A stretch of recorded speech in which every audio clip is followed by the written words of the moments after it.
Welcome to episode 10 of Coach's Corner. I'm Justin Schollard. I'm Ethan Wolf.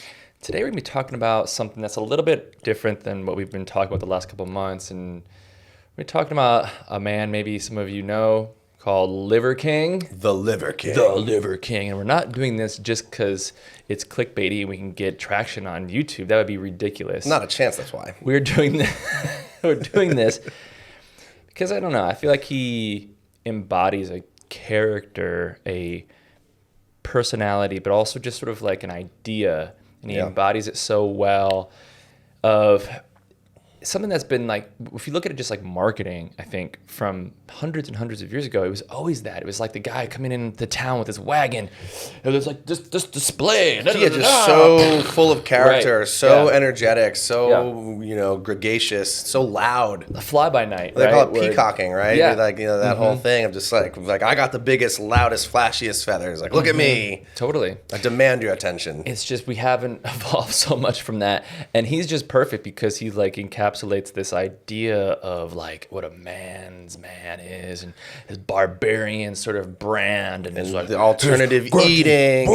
Exactly. It definitely speaks to a niche of men, obviously, Right. And I think really chisels out that like slot canyon of like just filing it down of like everything is over the top manly, everything is over the top like his persona, and it's just, I mean, it's great marketing.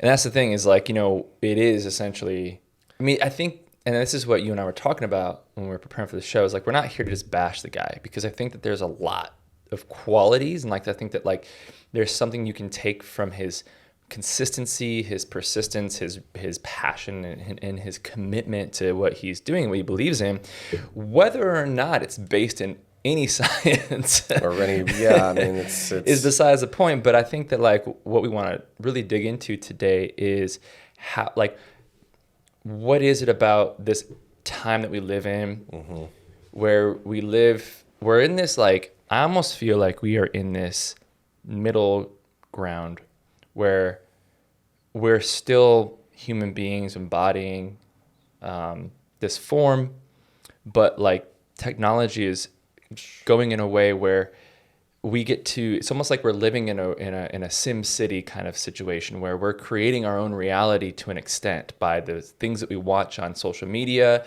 by the things that we look for online, and then it just kind of continues to echo back to us our own interests and our own search, and just creates this like crazy, these like tribal cohorts of people that believe passionately about something. And it's almost as if like science is like out of style right now. Like real science is kind of out of style. It's all about like who can be more gregarious and loud and command attention. And that's this modern world of like influencers, where regardless of the validity, people will subscribe and purchase because they want to, there's almost like an idol worship thing. There's definitely emulation. Yeah. And it's like, who's loud enough?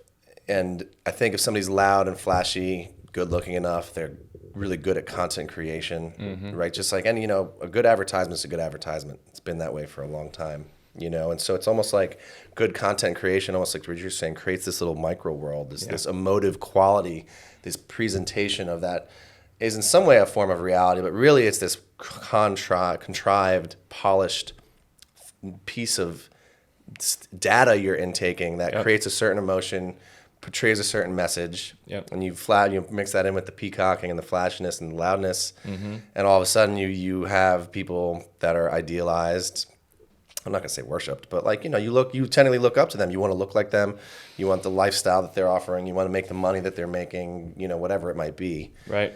Yeah. And so for anybody that doesn't know, Liver King is a Texan who owns supplement companies that sell organ meats, basically like freeze dried. And his whole message is he's the CEO of Ancestral Living, and basically condones like nose to tail animal eating. So very much about organ meats, eats lots of raw meat, very much, into guns and manliness and 4x4s, and very much into physical exercise and physical fitness and challenging yourself.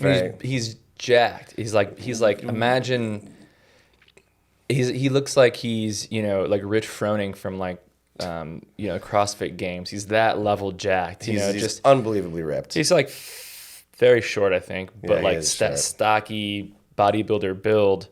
And the thing that I guess the whole reason we're even doing this is because yes, he's wild and he's kind of everything social media wants out of an influencer. That is the thing. Is like he is like the epitome of a social media influencer. Right. Whether or not the message is something that aligns with you. But man, does he do it well? You can't deny that he is a good businessman. He totally crushed it. He embodies it. But the thing is that he denied steroid use. Right. And if you look up Liver King and you look at him once, anybody who has ever seen anybody on steroids, you go, oh yeah, that person's on steroids. That person's on steroids. You just can't deny it. And again, I'll preface with saying he works really hard. He often does 2 workouts a day. I believe he does that. I believe he earns his keep in terms of the physical efforts he puts forward. So you can't ever take that away from Definitely a person. Eats enough protein. Definitely eats enough bull testicles to call it a day. Yeah, but at the same time, he denied it adamantly. He denied it adamantly for On years. podcasts, in interviews, face to face. Do you take steroids? No. Yeah. Right. But his whole thing was because this is where you want to like him. There isn't these endearing factors, but then when you hear him deny steroid use, yet on the same breath say that it's because of the supplements that he just so happens to sell. Right, because if he's living this ancestral lifestyle. Well, that's where it starts to go like, ow. That's the thing is they're in conflict of interest because he's someone who touts integrity and being a real man and being there for your family and doing the hard work and all these qualities and ideas that I think are admirable, but then was a straight up liar.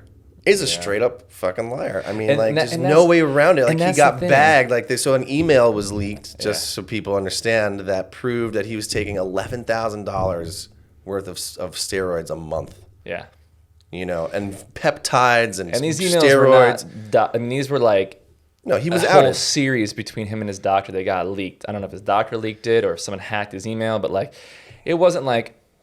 I think the more plates, more dates guy leaked this, and he did. He had all of them, and he read them on his show. It was an hour-long show, and you're like, that would be a very, very elaborate. But I mean, it was super specific of just the exact dosage. It was him. No, he got caught because he did an admission video. Yeah, he admitted it. He admitted it. He did this whole apology and taking a responsibility and integrity and letting his tribe down and all this kind of stuff. Went natural, quote unquote. Did 220 days, apparently, completely natural, doubling down on his bull testicles and liver. And guess what? He lost a ton of muscle. Yeah, lost a ton, over 20 pounds of muscle, and was like, you know what? I don't basically straight up was like, I don't like getting weaker and losing muscle. Yep. And then only went on HGH, human growth hormone, and then TRT, testosterone replacement therapy, through his doctor, but no more peptides, no more super stack, supposedly. And it's just, I think it's an interesting thing because, so he makes, as I understand it, $50 million a year or some crazy, or he's worth $50 million and he makes. That makes more sense, yeah. He's worth $50 million, but he makes a tremendous amount of money from his supplements. And here's the thing is he's been selling these supplements well before his Liver King popularity came to be because there's always been kind of a ancestral market, people that wanted to eat liver. I think liver is a very nutritious food. There's no denying that as a food, it's a good food source if you're going to be a meat eater. But so he's always been selling these supplements. I've known about his supplements way before he went viral. But then, and he owns 2 different supplement companies. And there's that other doctor who's also about he's always this is bullshit. And talking about how vegetables are bullshit all the time. He's another very popular. Yeah, I think you know what I'm talking about. Yeah, he's kind of he's a little thinner. He's tan. He's always got his shirt off, and he's always talking about how plants are out to hurt you and anti-nutrients and all this kind of stuff. And he eats fruits, so he's not completely carnivore, but he promotes this other organ meat supplement line. It's a different brand that Liver King also owns, and I know that they work together. So he owns 2 different lines. And he's owned them for a while. And then once he went viral, he then created a nose to tail protein powder, which might be a great product, by the way. I don't think eating nose to tail is a bad thing. Sure. And then also started to serve Liver King bars and something called King, because his whole thing was raw bone marrow, raw liver, and raw testicle with every meal.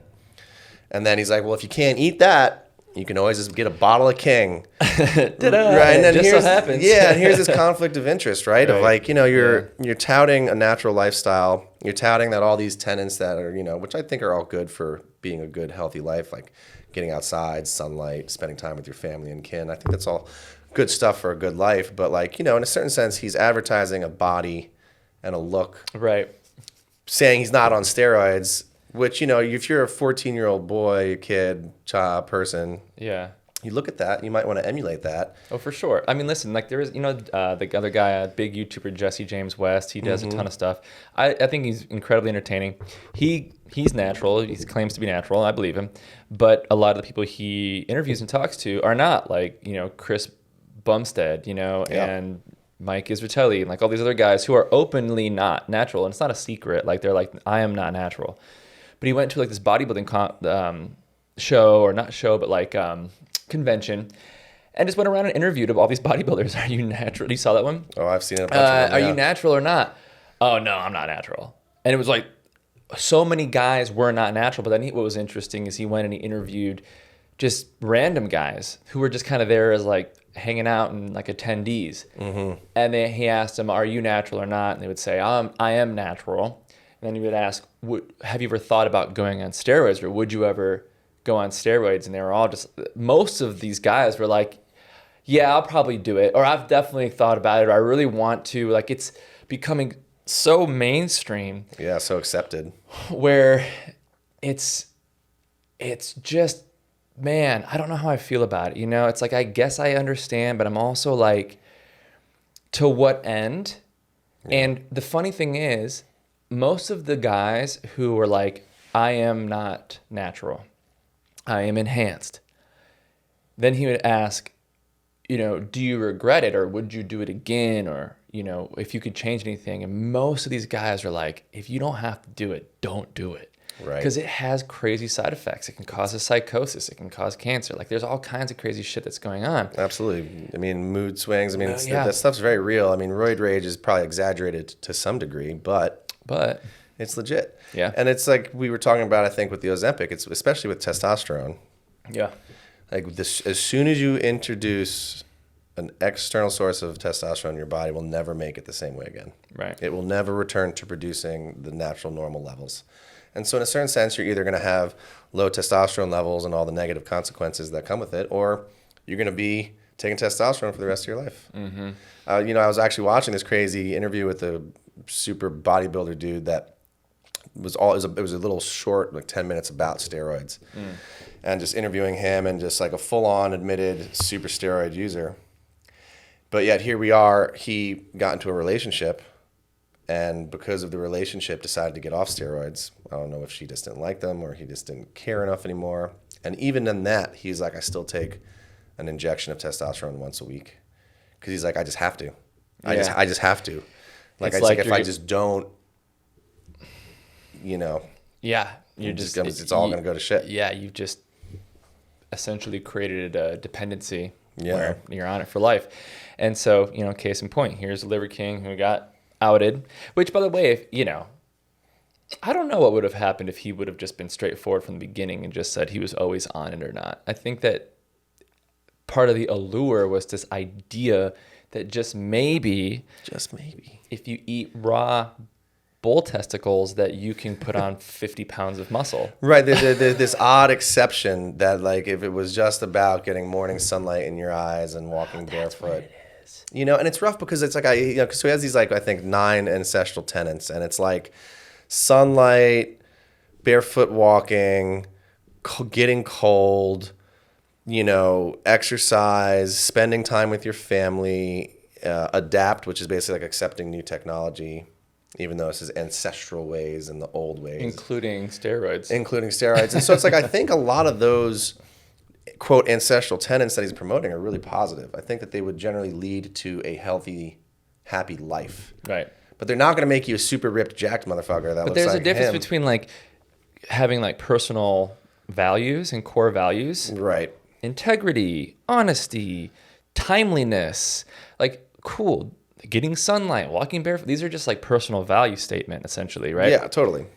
And that's all great. And those are great rules to live by, for sure. They'll make you a better human being. Just But make you have a happy life, maybe. but this is sort of where so many people who would follow that and subscribe to that, they don't like they it's like they want to believe there's something else out there besides just like the science around what it takes to put on that much muscle. Because he's 47 years old now, I think, when I Googled him earlier today. Yep. 47 years old, like, you can maintain muscle if you've already got it at that age, no problem. But to, like, you know, create 40, 50 pounds of mass.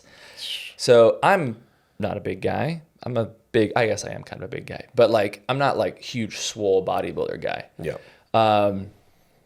When I was 18, I graduated high school, and I was 150 pounds. So I was 6'3", 150 pounds. I went on the most insane mass gaining adventure of my life. I was obsessed, and I put on 50 pounds. Crazy. In under a year, I put on 50 pounds. A lot of it was fat. I think I ended up pulling down. I was 150, got up to like 205, maybe 210, and then pulled down to 180. That's still intense. And I was like lean at 180. So, but I mean, it was like 4,500 calories a day, you know, like heavy compound lifts, just the basics, just the fundamentals, right? Creatine supplement, hitting protein targets. 4,500 calories a day, though, is absolutely batshit crazy. It's so difficult. And that's just what it takes. That's just what it takes, you know? And like, and if you don't do that and somebody's all of a sudden putting on stacks and stacks of muscle and they're somehow staying incredibly lean along the way, over 40 years old, I was 18 when I did that, you know? Right. It's like, dude, call a spade, you know? One thing that I'm realizing as I get older is sometimes you can judge a book by its cover. 100%. Sometimes. You know, it's... Well, I even, because I was following him for a while, and I still had like moments where I was like, maybe he really is just a genetic exception. And then I'd be like, nah, what am I thinking? Like, it's just not the case. And it's just crazy because it does really create this like false idol for people that don't know better, I think, right? And I think that kind of starts to speak into like this influencer culture where so many people are being influenced. They don't necessarily know any better. They don't have the education.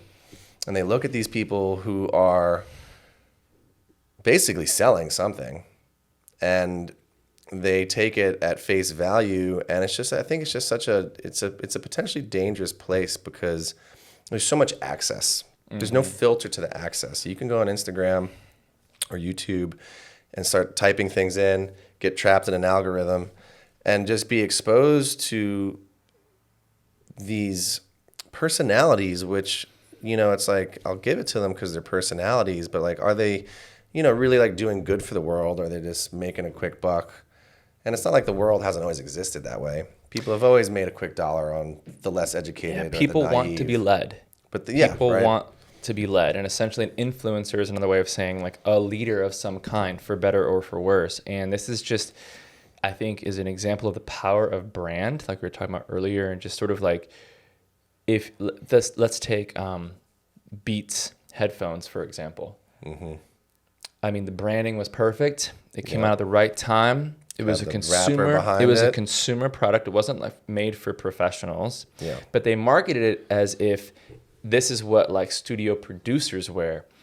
Any real audio engineer guy would be like, no, the bass is way too high on these. There's no way to adjust it. They're just kind of clunky, and the quality wasn't great, and they would end up falling apart after a year. Like they weren't like known to be like the they weren't true engineer's choice of monitors. No, it was Dr. Dre who teamed up with Monster Audio with other guy who was running a music store at the time, and they just perfectly packaged it, and then Apple bought it for $3 billion. It has nothing to do with the quality of the product. It was all the influence of Dr. Dre and the branding behind it. Yeah. And then that was on a much larger scale that we all know because it's mainstream, but that's essentially what's happening on these like micro stars in their own mini markets. They might have 500,000, 1 million followers, and they can influence people to do things, and hopefully they can use their powers for good, but oftentimes it's not. It's just they're more into the idea of being a celebrity of some kind, or selling their own products. I mean, so many of them end up just having their own supplement line that they're selling. Yeah, I mean everybody, and it is such a odd thing because I see it so much in because I love to cook, and so I watch a lot of cooking. Like if I plunk down and watch some type of social media, a lot of it's centered around cooking. I just love seeing the techniques. I love learning. I love seeing the crazy things people make. And what I've noticed for certain individuals that I do watch, all of a sudden they got their own spice brand. Of course. And I can't hate on them for that. I think there's worse things than making your own spice brand and those blends. bastards. I know, those sons of bitches. Burn in hell. But I think that they're at least, it's a little more straightforward of what they're selling. Like they're selling a spice blend, which would probably make your food taste better if you used it. Right. Whereas you see some super ripped, jacked guy who's on steroids. Who's on fucking steroids. Selling you his supplements. Bull testicle powders. And this is what... That is now, I think, there's a little bit more of a conflict of interest. And totally. We're entering into a different ethical or moral domain that is just a little more, It'd be like, if somebody inherited $10 million from their parents and then went and bought a bunch of property and then became a investment guru, mogul. but didn't mention the fact that he was gifted $10 million to buy all these properties, but he just portrays himself as somebody who just made a bunch of really good decisions. Yeah, and he's the one to follow. And you should buy my course to teach you how you can do the same thing. It's kind of like that. It's like they're just obviously full of shit. But, and it is interesting. And I think that people, and this is one thing, you learn in sales is that you don't buy on logic, you buy on emotion. Right. You buy. They would say people buy. They buy into a personality before they even buy into a brand. Totally. Yeah. Right. Because for most of us who might have a small podcast or a little YouTube channel or our own product, or we're just doing our best, our personality is our brand. That's it. We don't have a huge team, and so that's it. But that's really what's happening, I think, is that it's triggering this desire, this missing piece in us, this emotional trigger where it's like a primal trigger almost, where we see someone like that and it's we want to be like that. Especially for men, there's this caveman fantasy where we would love to just go back to the old days where we would, of course, life's simpler. I just got to chop my wood and make a fire and grill my meat and go to bed. Right. And so he nailed it. He nailed it with his beard and everything. Yeah. And he's also very, very wealthy, and he doesn't hide that either. Right. He like I said, he loves guns, and he has all these crazy custom guns that probably cost $20,000. I mean, not even kidding. Crazy gun sets and dual handgun engraved and gold plated, and it's wild. And he has a huge property in Texas, although probably a little easier to do that there, but still has a huge property in Texas. Has crazy 4x4s, has 3 different Jeep Super Hummer, classically giant, wheeled, super decked out with lights. I mean, it's exactly what you'd expect him to have.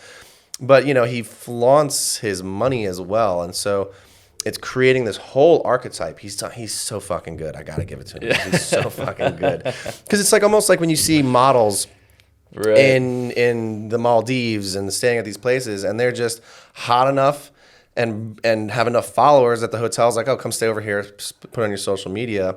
And they exemplify this lifestyle of they get to travel and work remotely. Mm-hmm. And they are doing that. But 98% of people, male or female, aren't going to be that good looking, aren't going to have the opportunity, and aren't going to be able to realistically live a lifestyle where you just get to be in a bikini and show up and post it and live that life. But we all idealize it, right? Or they're not gonna have the audacity to actually do it. In a lot of ways. Think about what it takes. Okay, I'm going on roids.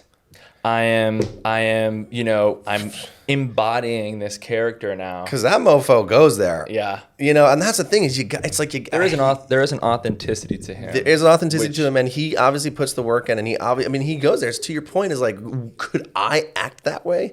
If I did act that way and could succeed like he does, would I? Could you all of a sudden just start wearing leather boots vests and like an axe wielding. Yeah, just like take on the Viking ways and just embody this like archetype so much and just dive into it so deeply that then you become the peacocking loud person that's worth being followed or worth getting the attention at least. Mm-hmm. And it's just so wild. And so, but yeah, I think for men, he really covers all these bases. He's super jacked. I think for the classic family structure, he's got a family that he cares about a lot, and he shows off and exemplifies and includes them in his media. He's got a lot of wealth. He's got all types of fun toys and gadgets. He owns his own property. He takes his private jet around the world. You know, he's at a UFC fight, and he's like shaking hands with Dana White, and like, you know, he's a celebrity now. That's crazy. He's just checking off all these boxes that it's like you can't help but like be kind of mesmerized. Exactly. You know, and there's a component of next thing you know, you're buying some powdered bull test. I mean, I already got a bottle of King at home, so I mean. I didn't feel great today. Let me take some King. Oh, yeah, no, I didn't take my King. That's why. And it's just, and whoever his team is also, I think, just even if you were to step out of it as an individual, like looking at the influencer and looking at what good media content can do and building a brand, like he's branded so well, like whoever his team is just on point. Yeah. Because I've watched the way his content's like ebb and flowed. He's got his like whole personal chef shtick that he does. So he has like a personal chef that like cooks like whole alligators and like makes just these crazy dishes and haggis and this and that and you know like just like rattlesnakes and like you know and it's just like this is what Chef Lionel's cooking today and he like pops out of a barrel and it's like this weird like comedic shtick almost that is so corny but yet I mean, that is social media, isn't it? It's like we are essentially watching the Truman Show. We're watching like this ongoing reality show of someone's nonstop life, and then and to do it to that level, you just have to live it and embody it. And you know, I don't know. You know, I think that like we live in an era where our online experience is essentially, like we were saying earlier, like it is an echo chamber of essentially like our search patterns. The algorithm's picking up on your search patterns and it's just refeeding you more of what you want to see. And that can be a powerful thing. I think that there's a place for digital role models in that sense, where if you do follow somebody, and like a lot of the guys that I follow, like I'll watch their YouTube channels or their Instagrams, and they have a really solid message. Like they're saying real things. They're not flyboys or dandies running around, you know, just trying to make a spectacle of themselves. But they're like, this is, you know, solid information. Right. And they're a role model that like even just a generation ago, they didn't have access to that kind of stuff. Absolutely. You know what I mean? And so that's super powerful and can elevate our game exponentially. Absolutely. I mean, you can go on YouTube University and like learn basically anything, day trading, fitness, cooking, whatever. Any skill set. I mean, it is amazing that the internet age provides so much information. And it is incredible to know that there are people that are good role models out there. I mean, fundamentally, they're doing good for the world. Totally. And it is interesting because like, so Liver King even made a post recently about his steroid use and the message. And he was kind of this reflection of like, whether I'm on steroids or not, it doesn't change the message and it doesn't matter. And, you know, in a sense, got that like kind of philosophical edge of like, it is interesting because it's like, is he doing more good by encouraging young men to do hard work, do what it takes to build the life you want, to not be complacent, to exercise every day, to eat, to make choices in what you eat? You know, like, is that doing more? To participate with what you're eating. To participate with what you're eating, yeah. You know, to strive towards family and family values and prioritizing your family. Like, is that like it's just an interesting thing to think about because like it's like I can't say, but like, is him being a liar changing the fact that what he's saying is predominantly a good message? You know, and it goes to there's a lot of this. Like, I think like Deepak Chopra, you know, is another good example of someone who was left like this holy figure and spiritual person, and like, oh, he was on Oprah, and you know, back in like the late 90s, early 2000s. He was the guy for like, a hot minute. He was like the ambassador, the liaison between like Western and Eastern philosophy, and then all of a sudden, like, it comes out that he's just like an asshole, and he's rich, and he's like flying around, and he's like totally just like all about just like shaking hands and networking and like playing the social ladder game. And you're just like, oh God, it just crushes the image of this like spiritual person who wrote the 7 laws of spirituality. I mean, it's wild. I mean, so Alan Watts, one of the most prolific spiritual teachers, Buddhists. I mean, I think anybody who's in that world knows the name Alan Watts. You know, he's quoted so much. So many electronic music tracks have like Alan Watts quotes. But died of alcoholism. He's an alcoholic, raging fucking alcoholic. He's like, I like myself better when I'm drunk. Yeah. You know, and with, it's like, so to me, it's like he's somebody who without question had spiritual insight and a view upon the world that was very unique and very educated and very powerful, but at the same time had that crazy shadow. And it's almost like, does that substance abuse in Alan Watts' case, is that what he needs to access the part of him that is able to connect to others? Maybe the answer is no, and we'll never know the difference. But at least for him, that's what he believed. And so I think maybe in the Liver King's case, like, he tried to go natural. Right. But as we've already discussed, you know, once you're on the needle, you're on it for life. It's not like your body just all of a sudden just is, especially at that age, he's probably been doing it for years. It's like, man, you probably haven't produced an ounce of growth hormone or testosterone on your own for years. And all of a sudden you're trying to go clean. It's like your life around you is going to start to crumble. You're going to feel, it's just terrible. all going to go to shit. And so for him, it's like, listen, that's a choice that he has to make, where it's like, when I am at that peak state, even though it's through external forces, I am able to communicate my message in what I interpret to be authentic. So even though the way I get there some might consider inauthentic, but once I arrive there, the place that the mental state that I'm in feels more authentic, that I can actually embody this persona that I'm able to now connect with others with. And I think that that's probably the decision that he has to make, and a lot of people in that position have to make. It's like, I am not the Liver King without this. Right. And but the message I have is important and can help change the world and help change people's lives. Right. And I need to do this. I have no other choice. Like George Baskey, or whatever his name is, can't connect with 10 million people, but the Liver King can. Yeah. But if the Liver King is deflated, 40 pounds lighter, and there's no muscle, and doesn't act like a maniac, but he doesn't have that same zest to like get out there and, you know, shoot tires or whatever. He might not be able to do that. So, you know, he's sacrificing himself to some degree for that. There's no doubt he's running on high for a long time. I might catch up with him at one point. He's probably got cashews for nuts at this point. I mean, realistically, dried grapes. Yeah, it's true. But it's a good note to end on, because I think life is filled with paradox. And it's to your point, almost like with Alan Watts, of like, maybe that is the being that he had to be in order to deliver that message, and that was the ingredients in the soup. I mean, could Kurt Cobain have done what he did with Nirvana if he wasn't on heroin? You know, it's like sometimes like, and then of course the answer is we'll never know the difference. Right, we can't. But that person was that person and delivered that art. Yeah. You know, is it Lana Del Rey? Is that the other one?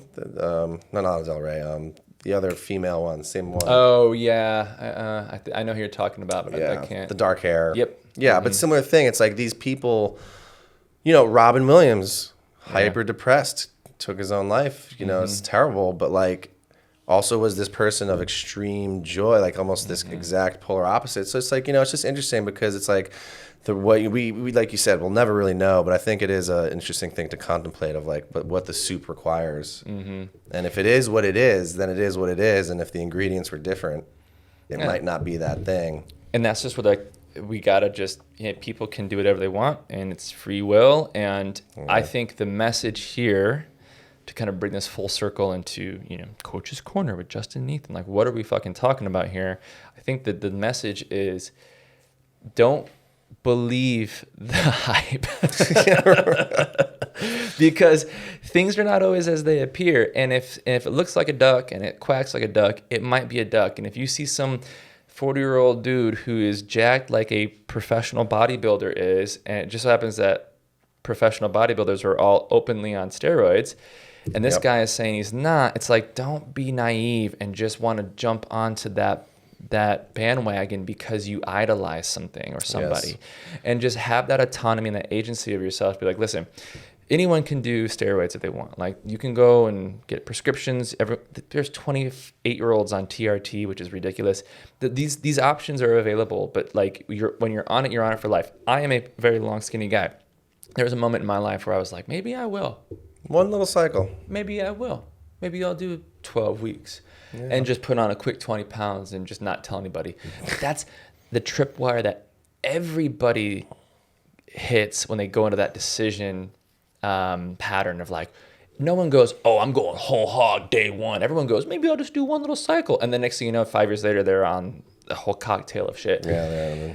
And didn't do it, just for the record. But as a man who trains and who's never satisfied and wants more, that feeling and that urge and that desire is present. But like, just understand that, like, man, it is not without consequence. It's not without consequence. And that's what I would say also to kind of to have an overview of all the topics is I think it's just really important to do your best to kind of think critically, to have some lens that you receive your information through, that you just take a step back from, and try to make, maybe, not to say that idealizing somebody or wanting a certain thing in that nature is a bad thing, but to just educate yourself and think critically about the decisions you make in your life. If you're thinking about getting fit, you're thinking about taking steroids, educate yourself. Mm-hmm. Don't just be like, oh, my bro at the gym got jacked and he told me that he can get me some needles. It's like, do the research, understand what the consequences of that decision might be. And then maybe you will or will not make it based on that deeper education. And look at all these guys that are, 10, 20 years later, they're all just like, don't do it. Don't do it. If you don't have to, if your career doesn't depend on it, then don't fucking do it. That guy I brought up in that 10-minute short that went off because of the girlfriend, he was just like, people are not ready for what this kind of commitment is. Yeah. And it's not to say you don't have like your average Joe who just goes get like a TRT shot here and there. But like, he was just like don't, like, saying to that point, like, just don't do, this is not for like the faint of heart. Like, you're gonna have all these consequences physically, mentally and emotionally. This is like, I did this because I wanted this certain thing back and bad enough, and now here he is. Yeah, damage is done, and backing off for a relationship, which maybe was fulfilling the thing that he was searching for in the first place. You just really never know, right? So it's like, path A, is, you have to just realize that, like, your genetics are your genetics, right? And like, you can optimize your genetics, you can maximize your genetics, but at the end of the day, like, if you're just kind of, if you have like a asymmetrical frame, or if you're shorter, or if you got skinny calves, or like, like super long skinny arms, like me, like, there's only so much you can do, and it's just sort of like, you can go on roids and you can sort of like temporarily mask the realities of your genetics. But unless you're on it for life, it's going to come back around full circle again. And it's just sort of like, you can put in the work, you can eat the 4,500 calories or lean out or wherever you're at on that spectrum, and build it and just see what you can possibly accomplish the right way that will serve you forever. Yeah. And it will be a feather in your hat of just sort of like another accomplishment that you've made. A little merit badge. Yeah, you did the right way. And maybe you'll never be like bodybuilder fit, but hey, you're going to look the best that your genetics in their natural state allow for. Wonderful. That's admirable. Or you can just hit the cheat code and do the roids, and then, never learn the proper or go back, and have to sort of learn the hard way in time. But it's like when you're 50, if you're talking to your 60-year-old self, like, what kind of conversation would you like to be having with your 60-year-old self? Yeah. And bro, you did roids for 10 years and now you're fucked, dude. You lost all your hair. You look like a freaking baseball mitt. You can't produce testosterone on your own anymore. And also, if you're 60, I remember I saw this older bodybuilder that was full-on user, super mega jacked classic, and stopped using in his older age, but not like 70 old, but like late 50s. And he looked like a normal person. He was not jacked. He must have lost like 70 pounds of muscle. Oh, yeah. So it's like, it's not like you just like, oh, I put on 50 pounds of muscle and I'm going to keep 25 of it once I go off. It's like, so I think just educate yourself. Yeah. Take a step back, think about things a little bit. Be careful of idealization of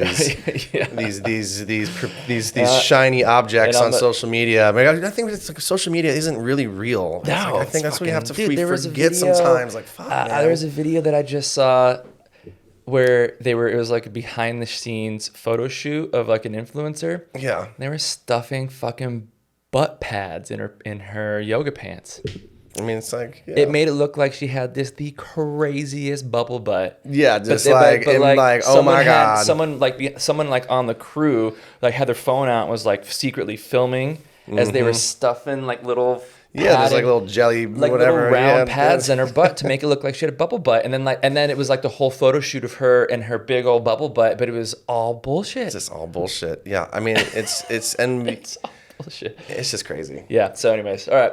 Well, there you guys go. That was fun. Episode 10. Episode 10, baby. Yeah, I know. Rock and rolling. Stay tuned for next time. Coach's Corner with Justin and Ethan. We are out. Peace. Peace.